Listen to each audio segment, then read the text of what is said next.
नवरक्तपद्मविभावितं निजभक्तरत्कमलार्पितम् स्वविचिन्तकातिसुखप्रदं कुपथ प्रचारितमपदम् व्रतकृच्छ्रदानफलप्रदं वृषसाधुवाडवतोषदम् हरिकृष्ण तेऽङ्घ्रिसरोरुहं हृदि चिन्तयेमरभूसुरभूरुहं हरिकृष्ण तेऽङ्घ्रिसरोरुहं हृदि चिन्तयेमरभूरुहम्।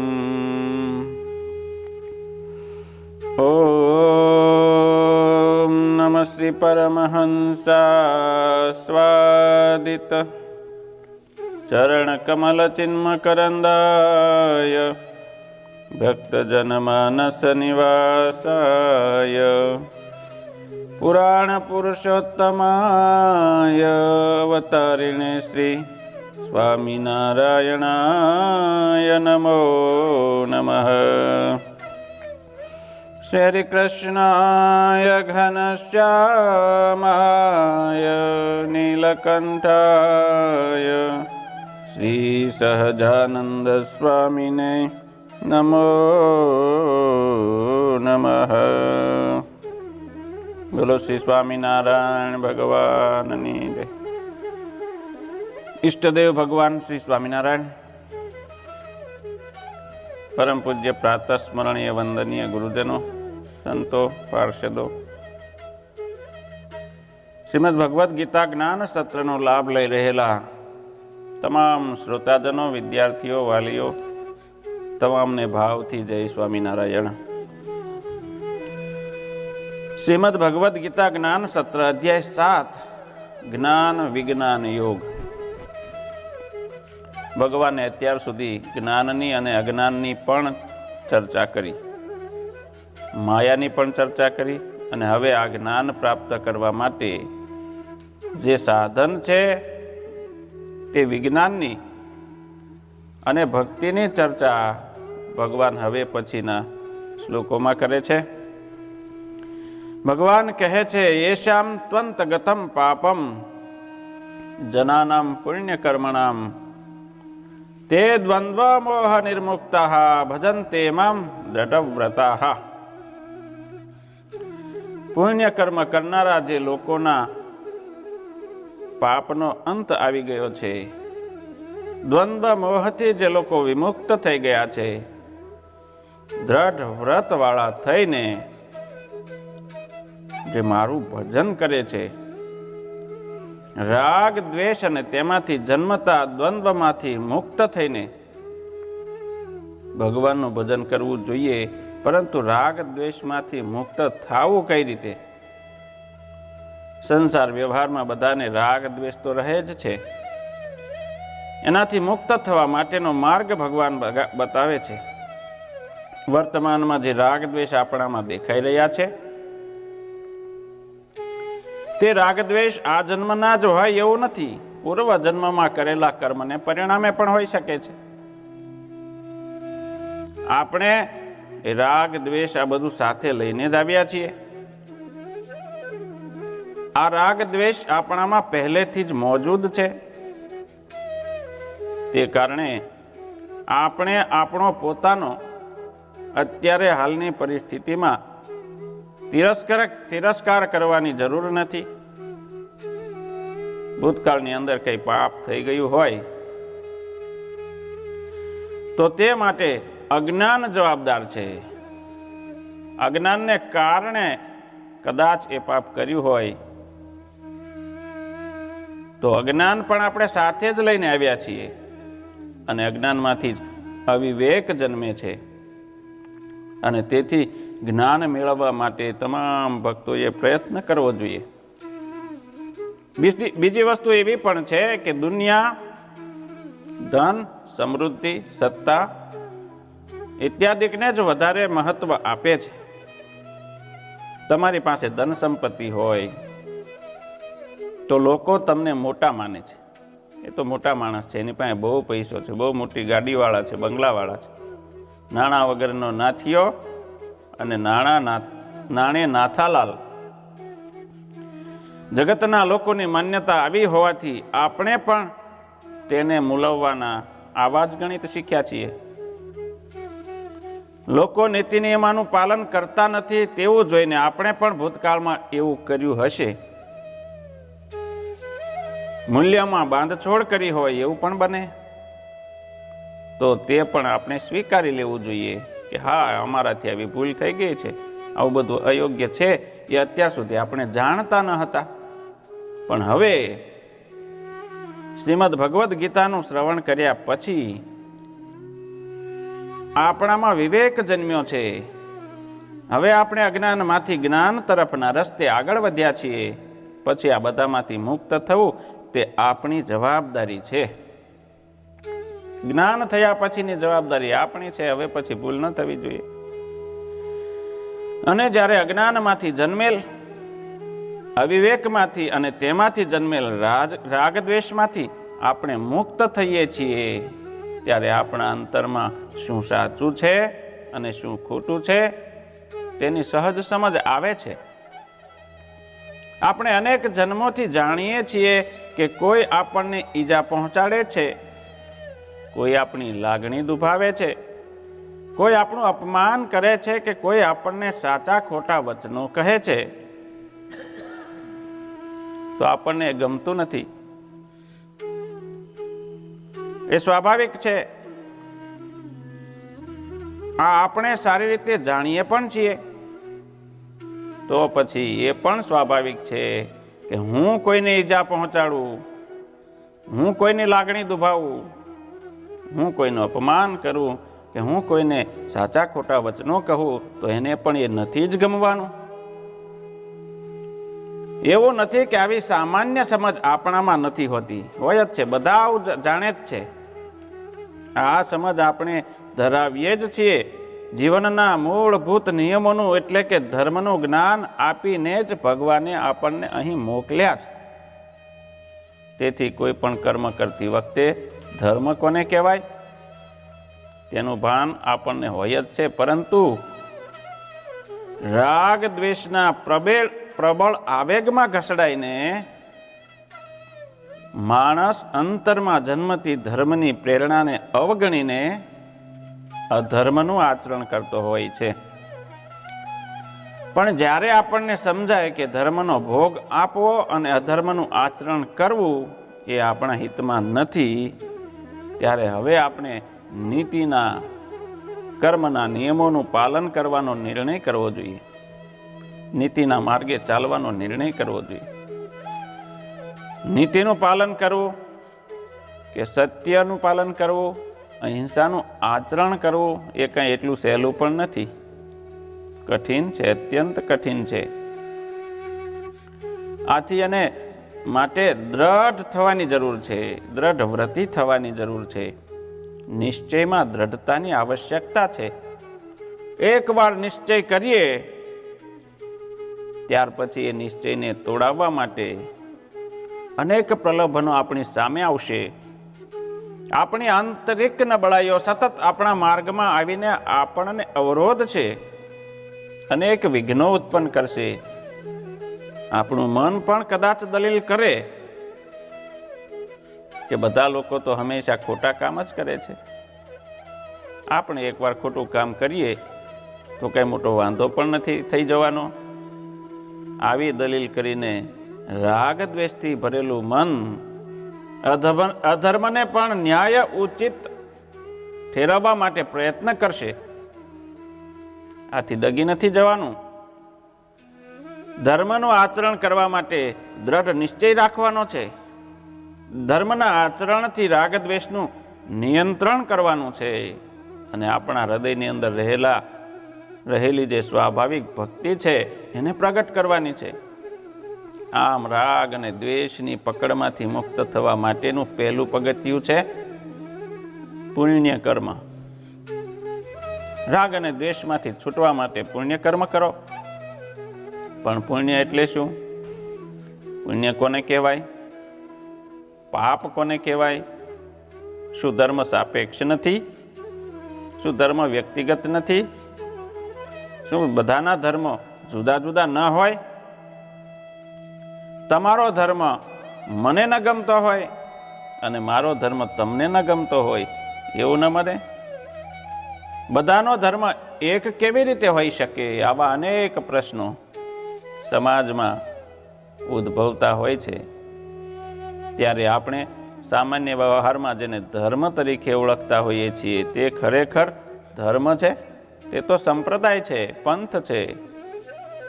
તમામ જેને આપણે ધર્મ તરીકે ઓળખીએ છીએ તે વાસ્તવમાં આ બધા જ સંપ્રદાયો છે. ધર્મ તો જે ધારણ કરે તેને ધર્મ કહેવાય છે. એ ચર્ચા આપણે આગળના અધ્યાયોમાં કરી ચૂક્યા છીએ. જે કર્મ માટે ધર્મ હોય તો તમારા માટે એનું એ જ કર્મ, એક વ્યક્તિ માટે એક કર્મ ધર્મ હોય તો એનું એ જ કર્મ બીજા વ્યક્તિ માટે અધર્મ પણ હોઈ શકે છે. પરિસ્થિતિ પ્રમાણે સમગ્ર સૃષ્ટિના હિતને ધ્યાનમાં રાખીને ધર્મની વ્યાખ્યાઓ પરિસ્થિતિ પ્રમાણે બદલતી રહેતી હોય છે. આ બધા જ સંપ્રદાયો અને તેમના આચાર્યો કે તેમના સ્થાપકો મૂળભૂત માનવ ધર્મને એટલે કે સત્ય, અહિંસા, અસ્તેય વગેરેના આચરણને સ્વીકારતા જ હોય છે. અને આપણે અહીં બધા સંપ્રદાયોમાં સમાન રીતે સ્વીકારેલું મૂળભૂત મૂલ્યોને ધર્મ તરીકે ઓળખીએ છીએ.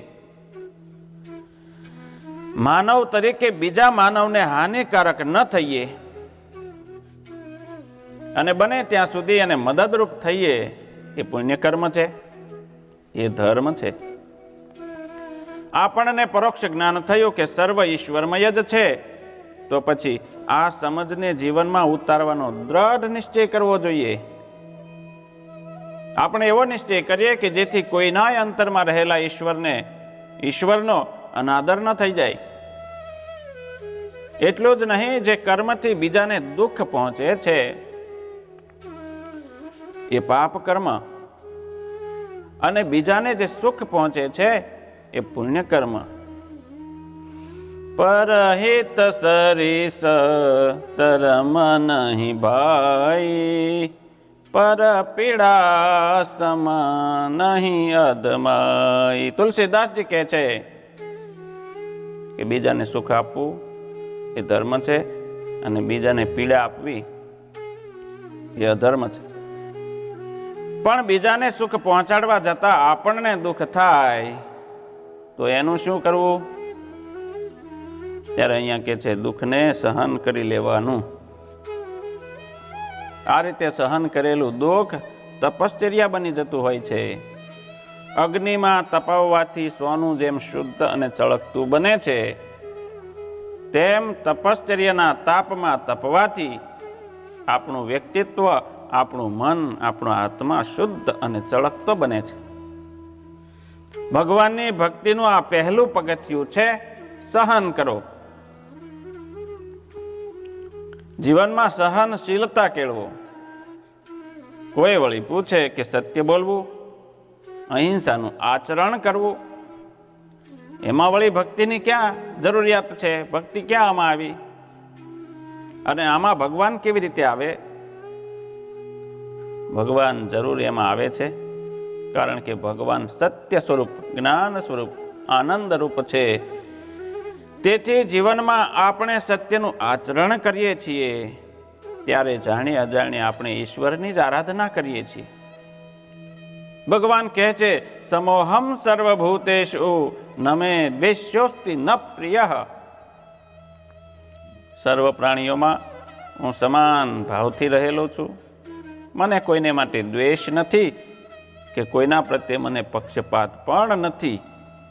આવા ભગવાનનું ભજન કરવા માટે, એના દર્શન કરવા માટે ધીમે ધીમે આપણે પણ એના જેવા થવાનું શીખવાનું છે. આપણી જાતને પાપી કહીને તિરસ્કાર કરવાની પણ જરૂરિયાત નથી અને આપણું સનાતન ધર્મ એવું શીખવાડતો પણ નથી.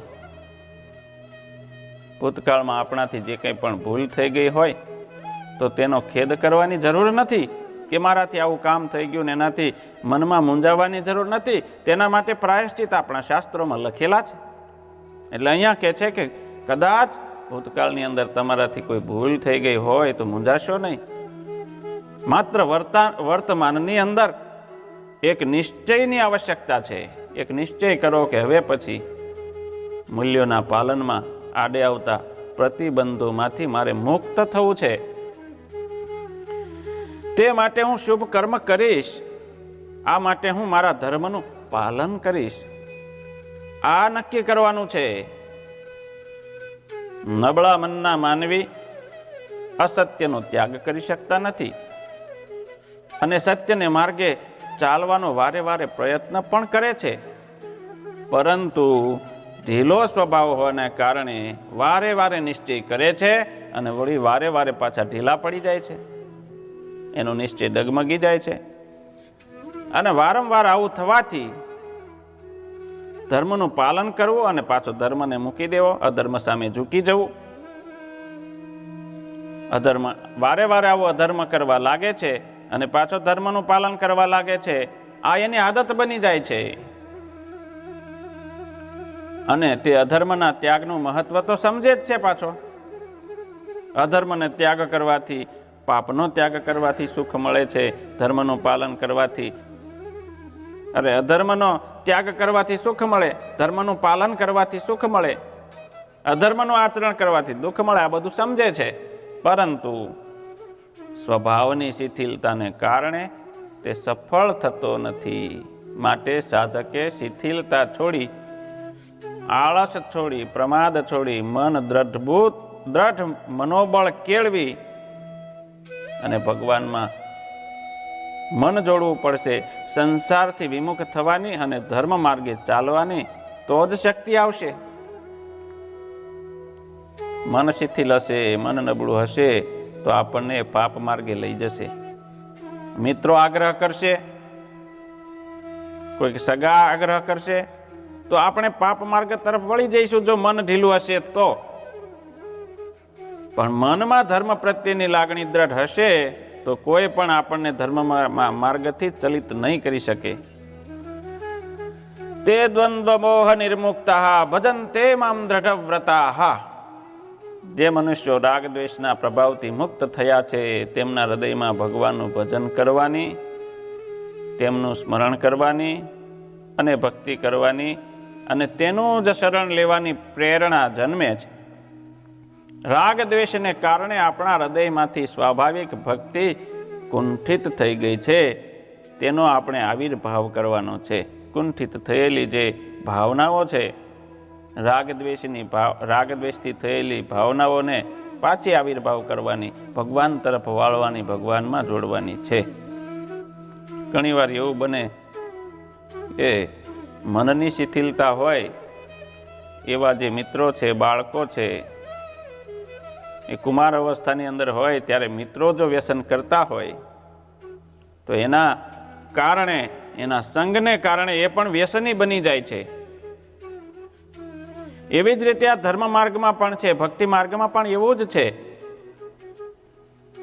જો આપણને કોઈક એવા નાસ્તિક મળી ગયા અને એના વિચારો આપણે સાંભળવા લાગ્યા તો આ ભક્તિ માર્ગ છોડી અને આપણે વિમુખ થઈ જઈશું.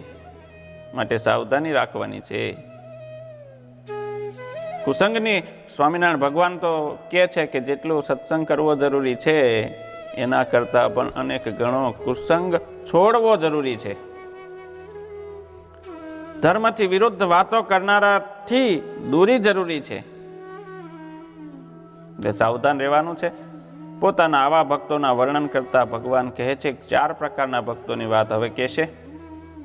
ચતુર્વિધા ભજન્તે મામ જના સુકૃત સુકૃતિનોર્જુન આર્તો જિજ્ઞાસુરર્થાર્થી જ્ઞાની ચ ભરતર્ષભ.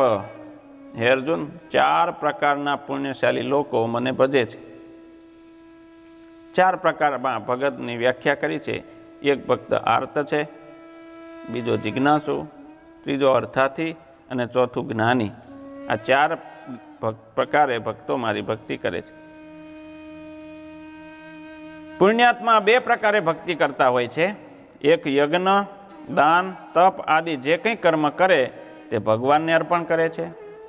અને બીજો ભગવાનના જપ, તપ, કીર્તન, ભગવાનની કથા સાંભળવી, ભગવાનની કથા કરવી વગેરે કેવળ ભગવત સંબંધી કર્મ જ કરે છે. ભગવાન સંબંધ વિનાનું કોઈ પણ કામ કરતો જ નથી. પહેલા નંબરનો છે એ શું કરે છે? જે કંઈ કર્મ કરે છે ભગવાનને અર્પણ કરે છે. બીજા નંબરનો જે છે એ શું કરે છે? ભગવાન સિવાયનું કંઈ નથી કરતો. કહ હનુમંત વિપત્તિ પ્રભુ સોઈ જબ તબ સુમિરન ભજન ન હોય. શ્રી રામાયણમાં હનુમાનજી મહારાજ કહે છે કે જે દિવસે ભગવાનનું ભજન ન થાય એ દિવસ જ ભક્ત માટે વિપત્તિ છે, અને ભગવાનનું ભજન થાય એ દિવસમાં ભગવાનના ભક્ત માટે સંપત્તિ છે.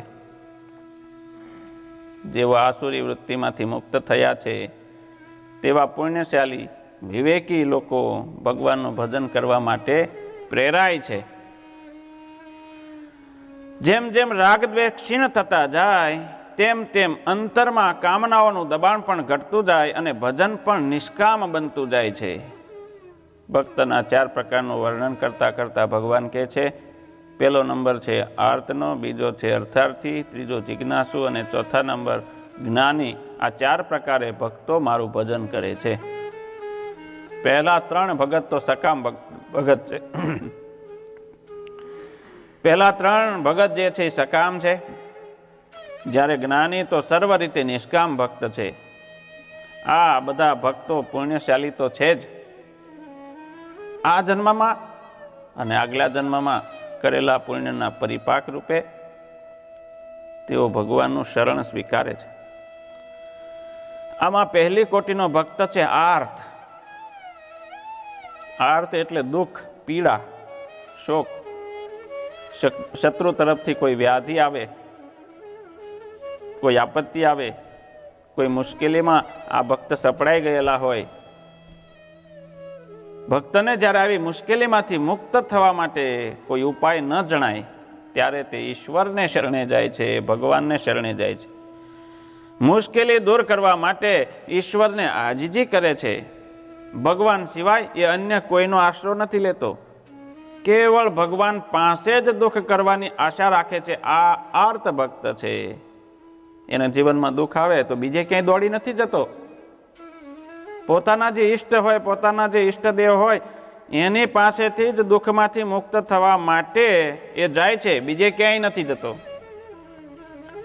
આર્ત ભક્તોમાં ઉત્તરા સૌથી મોખરે છે. સૌથી ઉપરનું સ્થાન ઉત્તરાનું આવે છે. મહાભારતના અંતમાં અશ્વત્થામાએ અર્જુન પુત્ર અભિમન્યુની પત્ની ઉત્તરાના ગર્ભસ્થ બાળકને મારવા માટે બ્રહ્માસ્ત્ર છોડ્યું હતું. મહાભારતનું યુદ્ધ પૂરું થયા પછીની આ ઘટના છે. એ બ્રહ્માસ્ત્રથી, એના તેજથી જ્યારે દુઃખી થઈ ઉત્તરા, ત્યારે અન્ય કોઈની પાસે ન જતા, અન્ય કોઈ દુઃખનો દૂર કરવાનો ઉપાય ન વિચારતા કેવળ ભગવાન શ્રી કૃષ્ણ પાસે જ ગઈ છે, ભગવાનનો આશરો લીધો છે. આમાં સકામ ભાવ હોવા છતાં આર્ત ભક્ત કેવળ ભગવાન પાસેથી જ પોતાના દુઃખ દૂર કરવાની ઈચ્છા રાખે છે. બીજે જ્યાં ત્યાં એ માથા ટેકતો નથી. પાહી પાહી મહાયોગીન દેવ દેવ જગતપતે નાન્યમ ત્વદભયમ પશ્યે યત્ર મૃત્યુમ પરસ્પરમ. ઉત્તરા કહે છે કે દેવાધિદેવ મહાયોગીન જગદીશ્વર, આપ મારી રક્ષા કરો. આપના સિવાય મને અભયદાન આપી શકે એવું આ જગતમાં કોઈ નથી. કારણ કે અહીં તો બધા જ એકબીજાના મૃત્યુનું કારણ બની રહ્યા છે. એટલે આવી રીતે ઉત્તરા જે છે ભગવાન શ્રી કૃષ્ણના શરણે ગઈ છે. અર્જુન એ વખતે જીવતા જ હતા, શક્તિશાળી હતા, તાકાતવંત હતા, મહાધનુર્ધર હતા. યુધિષ્ઠિર, ભીમ, સહદેવ, નકુલ બધા હતા, છતાં એ કોઈની પાસે ઉત્તરા નથી ગઈ. શ્રી કૃષ્ણ ભગવાનનું શરણું સ્વીકાર્યું છે અને શ્રી કૃષ્ણ ભગવાને એ ઉત્તરાનું રક્ષણ કર્યું છે અને એના ગર્ભસ્થ શિશુનું પણ રક્ષણ કર્યું છે. દ્રૌપદી અને ગજેન્દ્ર થી ઉત્તરાની આર્તભક્તિ થોડી અલગ પડે છે. દ્રૌપદી અને ગજેન્દ્રએ પહેલા તો જગત પાસે, પોતાના કહેવાતા સંબંધીઓ પાસે, પોતાની જાત પાસે બચાવવાની આશાથી બનતા બધા જ પ્રયત્ન કર્યા છે, પરંતુ કોઈ ઉપાય ન બચ્યો. ત્યારે દ્રૌપદી અને ગજેન્દ્ર એ ભગવાનને શરણે ગયા છે. જ્યારે ઉત્તરા બીજા કોઈને શરણે ન જતા સીધા જ ભગવાનને શરણે, શ્રી કૃષ્ણ શરણમ મમ, ભગવાન શ્રી કૃષ્ણને શરણે ગયા છે. કૌરવોની સભામાં જ્યારે દ્રૌપદીના વસ્ત્રહરણ કરવામાં આવ્યું, વસ્ત્ર ખેંચવામાં આવ્યા, ત્યારે પહેલા તો તેણે પાંડવોની સામે જોયું છે, પછી બધા ધૃતરાષ્ટ્રની સામે જોયું છે, પછી ભીષ્મ દાદા, કૃપાચાર્ય, દ્રોણાચાર્ય, આ બધા વડીલોની પાસે સહાયની આશાથી મીટ માંડી છે, પણ એને ક્યાંયથી જ્યારે સહાય ન મળી, ત્યાર પછી આર્ત ભાવથી દ્રૌપદીએ શ્રી કૃષ્ણને પોકાર્યા છે. દ્રૌપદીનો આર્તનાદ સાંભળીને ભગવાને તરત જ એને ચીર પૂર્યા છે અને દ્રૌપદીની લજ્જાનું રક્ષણ કર્યું છે. ભાગવતમાં ગજેન્દ્ર મોક્ષની કથા આવે છે. એ ગજરાજ પૂર્વના પરમ ભક્ત હતા. ગજ એટલે હાથી, હાથીનો દેહ. હાથીના દેહ એને કોઈક ઋષિના શાપને કારણે મળેલો હતો અને ગજના દેહમાં જીવન પર્યંત ક્યારેય એણે ભક્તિ કરી હોય, હાથીના રૂપમાં, હાથીના દેહમાં એને ઈશ્વરનું સ્મરણ કર્યું હોય તેવું ભાગવતમાં ક્યાંય વર્ણન નથી. પરંતુ મગરમચ્છે જ્યારે તેનો પગ પકડ્યો અને એના પ્રાણ સંકટમાં આવી ગયા, ત્યારે તેણે પોતાના પ્રાણ બચાવવા માટે મગરમચ્છ સાથે ઘણા લાંબા સમય સુધી યુદ્ધ કર્યું છે. પોતાના પરિવાર, હાથીઓ, હાથણીઓ, એના બાળ બચ્ચાઓ એના તરફ મદદની મીટ માંડી છે, એની પાસેથી બચવાની આશા રાખી છે, બચાવવાની, પરંતુ તેમાં પણ એને સફળતા મળી નથી. પોતાના બાહુબળથી બચવાના ઉધામાં પણ કર્યા એણે, એમાં પણ નિષ્ફળ રહ્યો અને બચવાનો કોઈ જ્યારે ઉપાય ન રહ્યો, ત્યાર પછી તેણે ગોવિંદને પોકાર કર્યો. તળાવમાંથી કમળ લઈ પાણીમાંથી અને ભગવાનને અર્પણ કર્યું છે કે જે કોઈ આ જગતના સ્વામી હોય, જે શ્રી હરિ છે, એને હું અર્પણ કરું છું, મને બચાવજો. તરત જ ભગવાન ગરુડતજીને પાળા પધાર્યા, ગજ સારું મહારાજ. ગરુડને પણ ત્યાગ કર્યો, એની ગતિ પણ ધીમી પડી ભગવાનને. પગપાળા પધાર્યા એ હાથીને ઉદ્ધારવા માટે. તો જે ભગવાનના શરણે જાય છે એની ભગવાન રક્ષા અવશ્ય કરે જ છે. ભગવાન તરત આવી ગયા છે અને સુદર્શન ચક્રથી મગરમચ્છના મસ્તકનો છેદ કરી ગજેન્દ્રનો બચાવ કર્યો છે. આ પણ આર્ત ભક્તમાં આવે છે.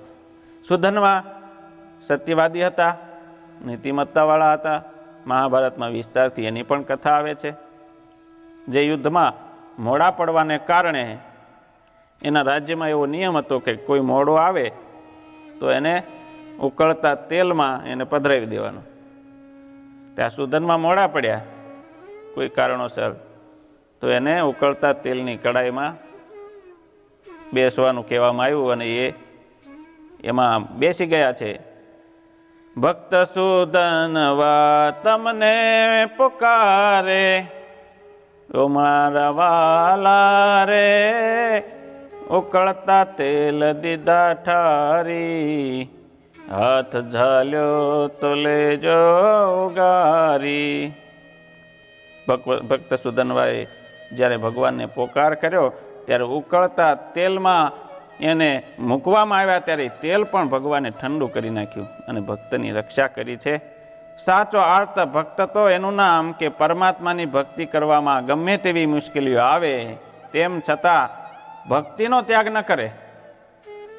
ઉત્તરા, દ્રૌપદી, ગજેન્દ્ર, ભક્ત સુધનવા, આ બધા આર્ત ભક્તો છે. એના જીવનમાં જ્યારે દુઃખ આવ્યા ત્યારે એમણે ભગવાનને જ યાદ કર્યા છે. બીજા કોઈની પાસે હાથ લાંબો નથી કર્યો. વિપત્તિમાં સપડાય ત્યારે તેમાંથી છોડાવવા માટે આર્ત ભક્તો ભગવાનને જ અરજ કરતા હોય છે અને ભગવાન તેમનું રક્ષણ પણ કરતા હોય છે. ભગવાન સિવાય બીજા કોઈની પાસે મદદની અપેક્ષા આર્ત ભક્તો રાખતા નથી. આ તેમની વિશેષતા છે. એક ભગતને જીવનમાં મુશ્કેલી આવી, તેથી રોજ સવાર અને સાંજ ભગવાનના મંદિરે જાય, બંને ટાઈમ દર્શન કરવા જાય, માળા ફેરવે, પ્રાર્થના કરે, 1.5-2 કલાક મંદિરમાં ગાળે, ભગવાનનું ભજન કરે. આવું 2 મહિના 1.5-2 મહિના સુધી ચાલ્યું. પછી અચાનક મંદિરે આવતા બંધ થઈ ગયા. જ્યારે મળ્યા ત્યારે પૂછવામાં આવ્યું કે કેમ હવે મંદિરે નથી આવતા? ત્યારે કહે કે મેં તો બાધા રાખી હતી, એ બાધા મારી પૂરી થઈ ગઈ, મને જે વિઘ્ન હતું એ દૂર થઈ ગયું એટલે નથી આવતો. આ તો દર્દ મટ્યું અને વૈદ વૈરી એવો ચાલ થયો. દુઃખ પૂરતો જ પ્રભુ સાથે સંબંધ રાખે અને પછી પાછો ભૂલી જાય, એ આર્ત ભક્ત નથી. આ ભગવાનના ભગત નથી, એ તો જગતના ભગત છે. વિપત્તિમાં ભગવાન સાંભળે અને સુખમાં પાછા ભૂલી જાય, એને આર્ત ભક્ત નથી ગણ્યા. બીજા છે અર્થાર્થી.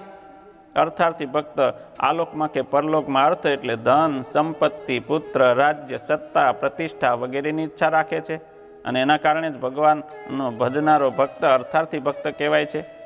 પૂર્વ સંસ્કારોને કારણે તેને ધનની ઈચ્છા રહે છે. એ સમજે છે કે ભગવાન સિવાય મારી આ ઈચ્છા પૂરી કરી શકે એમ કોઈ છે જ નહીં, તેથી ભગવાનના નામનો જપ કરે છે, કીર્તન કરે છે, ધ્યાન કરે છે.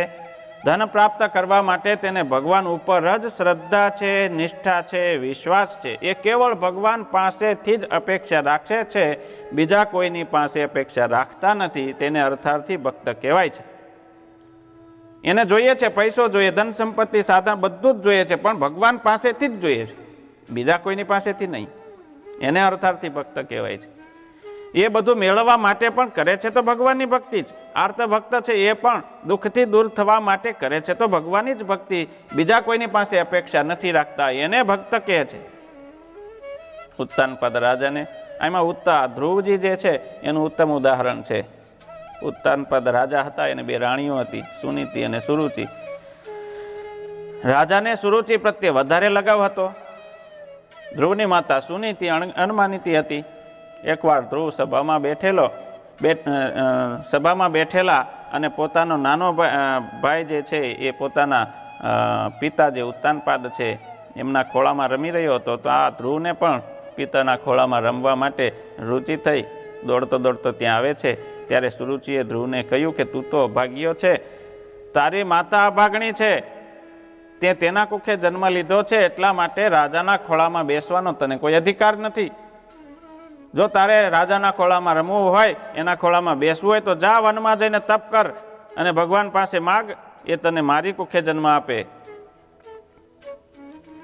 એવું જ્યારે કહ્યું ત્યારે ધ્રુવ તો બહુ દુઃખી થઈ ગયા. નાના બાળક હતા છતાં પણ ક્ષત્રિય પુત્ર હતા.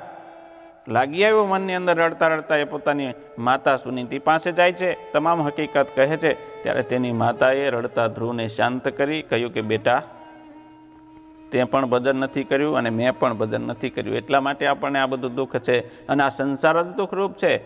જો તારે સુખ જોઈતું હોય તો ભગવાનનું ભજન કર. આવી પ્રેરણા નાનપણમાં સુનીતિએ ધ્રુવજીને આપી અને આથી પ્રેરિત થઈને ધ્રુવજી ભજન કરવા માટે તૈયાર થઈ ગયા છે. વનની વાટ પકડી નાનકડા 5 વર્ષની ઉંમરમાં વનમાં જ્યારે જાય છે, નારદજી મળ્યા. તેમણે ધ્રુવને ઘણા પ્રલોભનો આપીને સમજાવ્યા કે ધ્રુવ તું પાછો વહી આવ, હું તને રાજગાદી અપાવીશ, તારા પપ્પાને સમજાવીશ, તારા મમ્મીને સમજાવીશ, તું પાછો આવ. પણ ધ્રુવ એકના 2 ન થયા. એટલે નારદજી એમને ઓમ નમો ભગવતે વાસુદેવાય આ 12 મંત્રનો ઉપદેશ કર્યો અને ખૂબ જ ટૂંકા ગાળામાં ધ્રુવજીએ ફક્ત 3 મહિના કે 6 મહિના એમ કંઈક ટૂંકા ગાળાની અંદર ધ્રુવજીએ ભગવાનને પ્રસન્ન કરી ઈચ્છિત રાજગાદી પ્રાપ્ત કરી તપથી શુદ્ધ થયેલા ધ્રુવને અખંડ ધ્રુવ પદ પણ મળ્યું. આજે પણ આપણે ધ્રુવના તારાને જોઈએ છીએ. તાત્પર્ય એ છે કે ધ્રુવજીને પહેલા રાજાના ખોળામાં બેસવાની ઈચ્છા હતી, પરંતુ એ ઈચ્છા પૂર્તિ માટે તેણે ભગવાનનું ભજન કરવાનો જ ઉચિત ઉપાય માન્યો. ભજન કરવાથી તેને રાજ મળ્યું, એની ઈચ્છા પૂર્ણ પણ થઈ. આમ ભક્ત કેવળ ભગવાન પાસે જ યાચનાની દ્રષ્ટિ રાખે છે, બીજા કોઈ પાસે જતા નથી. વિભીષણ પણ અર્થાથી ભગત છે. ધર્મ શું છે અધર્મ શું છે એ જાણતા હતા, અને રાવણ અધર્મ કરી રહ્યો છે એ જાણીને એણે ત્યાગ કર્યો. પણ મનમાં એવો વિચાર હતો કે ભગવાન શ્રી રામ રાજ્યના લોભી નથી, રાવણને અવશ્ય મારવાના જ છે, એ પણ નક્કી છે. રાવણને માર્યા પછી લંકાનું રાજ્ય કોને સોંપશે? એ પોતે તો રાજા બનવાના નથી. એટલા માટે હું ભગવાનને શરણે જાઉં તો ભગવાન મને જ લંકાનો રાજા બનાવવાના છે, આ નક્કી છે. એવા આશયથી એ ભગવાનની પાસે ગયા છે. એટલે વિભીષણ પણ અર્થાર્થી ગણવામાં આવ્યા છે. બીજા ભક્ત છે સુગ્રીવ, એ પણ અર્થાર્થી છે. સુગ્રીવની પત્નીને બળજબરીથી વાલીએ પોતાની પાસે રાખ્યા હતા અને સુગ્રીવને કાઢી મૂકેલા. તેથી સુગ્રીવ શ્રી રામજીના શરણે ગયા છે. વાલીને મારવામાં શ્રી રામજી મને મદદ કરે એવી આશાથી ગયા છે, અને હું રાજ્ય અને મારી પત્ની બંને પાછું વાલીને મારીને પાછું મેળવી શકું એવી આશાથી ગયા છે. ને થયું પણ એવું જ. શ્રી રામના શરણે જવાથી સુગ્રીવને બંને મળ્યું, રાજ્ય પણ મળીને પોતાની પત્ની પણ મળ્યા છે. તેથી સુગ્રીવ પણ અર્થાર્થી ભક્ત છે. કંઈક વસ્તુની ઈચ્છા રાખે પણ બીજે ક્યાંયથી નહીં, ભગવાન પાસેથી જ. આજકાલ ધન પ્રાપ્તિ માટે લોકો જૂઠ, કપટ, બેઈમાનીનો આશરો કરે છે. ધનને માટે જ સમય સમય પર ભગવાનને ભજે છે, ધનને માટે ભજે છે,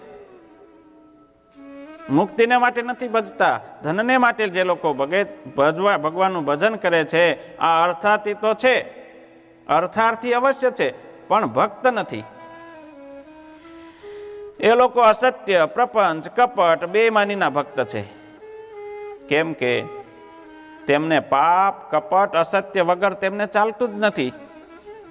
અસત્ય, બેઈમાની, કપટ ઉપર જેટલો એને વિશ્વાસ છે એટલો ભગવાન ઉપર નથી. જેમ કે શકુની, એનું ઉત્તમ ઉદાહરણ. એને ભગવાન શ્રી કૃષ્ણ પ્રત્યક્ષ મળ્યા હતા, છતાં પણ પોતાની કપટ વિદ્યા ઉપર જ એને વિશ્વાસ હતો, બીજા કોઈ ઉપર એને વિશ્વાસ નહોતો. આને કહેવાય છે આસુરી વૃત્તિ. આને અર્થાર્થી ભગત ના કહેવાય. અર્થાર્થી પછી આવે છે જિજ્ઞાસુ ભક્ત. ભગવાનનું જ્ઞાન મેળવવાની ઈચ્છાને જિજ્ઞાસા કહેવામાં આવે છે.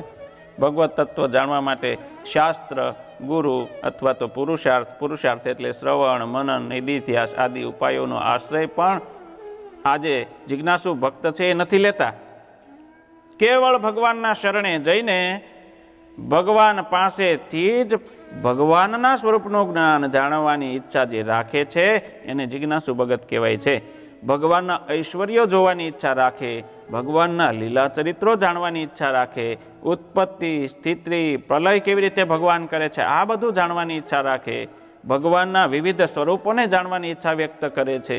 પરંતુ આ બધું જે કેવળ ભગવાન પાસેથી જ જાણવાની અપેક્ષા રાખે છે ને એટલા માટે જ એ ભગવાનનું ભજન કરે છે, તેને કહેવાય છે જિજ્ઞાસુ ભક્ત. અને આવા જિજ્ઞાસુ ભક્ત છે અર્જુન, ઉદ્ધવજી, રાજા મુચુકુંદ અને રાજા જનક. આ બધા આવા જિજ્ઞાસુ ભક્તની શ્રેણીમાં આવે છે. અહીં ગીતાના શ્લોકમાં આર્ત, જિજ્ઞાસુ ને અર્થાર્થી એવો પાઠક્રમ છે, પરંતુ અર્થની દ્રષ્ટિએ આર્થ, અર્થાર્થી અને જિજ્ઞાસુ એવો ક્રમ માનવામાં આવે છે.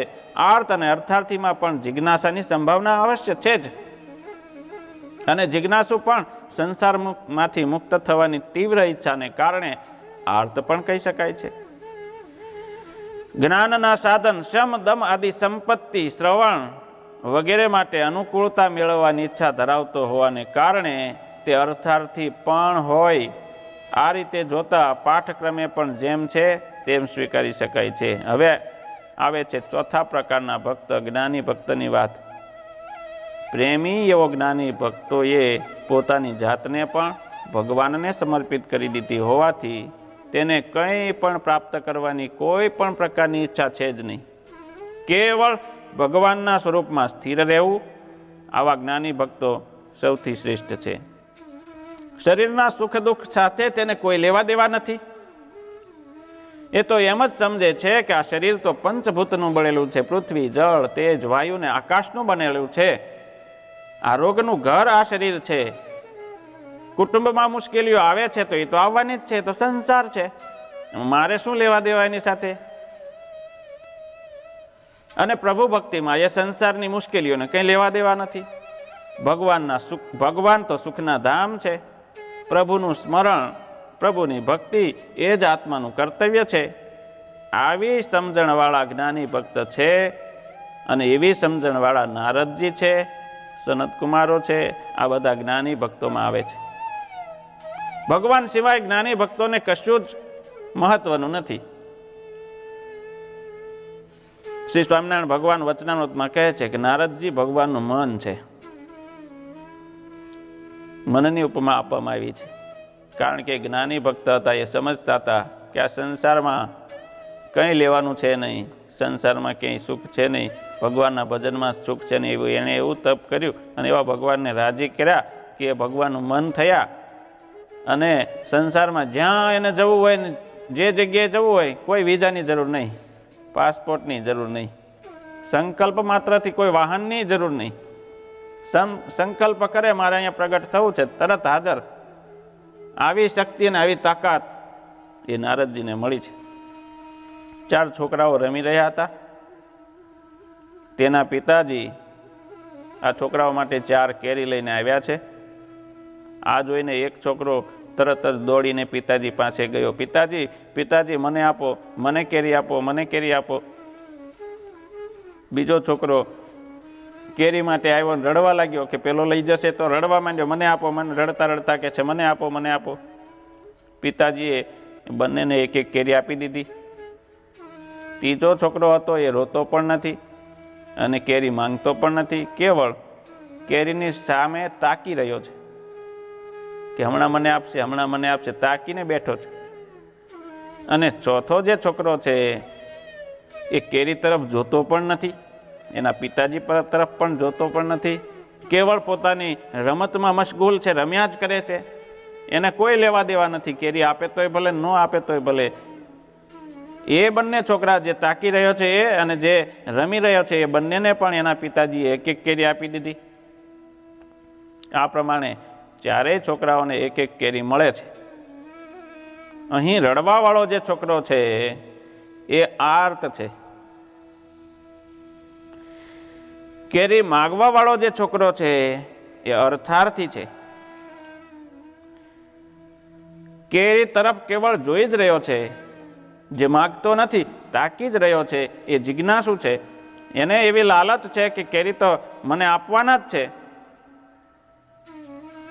એ જિજ્ઞાસુ છે. કેરીની પરવા કર્યા વગર રમવામાં, પોતાની મસ્તીમાં મશગુલ રહેલો છોકરો જે છે જ્ઞાની છે. એને કેરી આપે તો પણ સુખ નથી, અને કેરી જો ન આપે તો દુઃખ પણ નથી, અસંગ છે. જો કેરી આપે છે તો ખાઈ જાય છે, નથી આપતો તો કોઈ દુઃખ નથી, રમવામાં મશગુલ છે. એને કહેવાય છે જ્ઞાની. આ જ રીતે આર્ત ભક્ત ભગવાન પાસેથી પોતાની પ્રતિકૂળતા દૂર કરવા માટે માગણી કરે છે. અર્થાર્થી ભક્ત ભગવાન પાસેથી પોતાની અનુકૂળતા માગે છે. અને જિજ્ઞાસુ ભક્ત ભગવાન પાસે જાણવાની અપેક્ષા રાખે છે.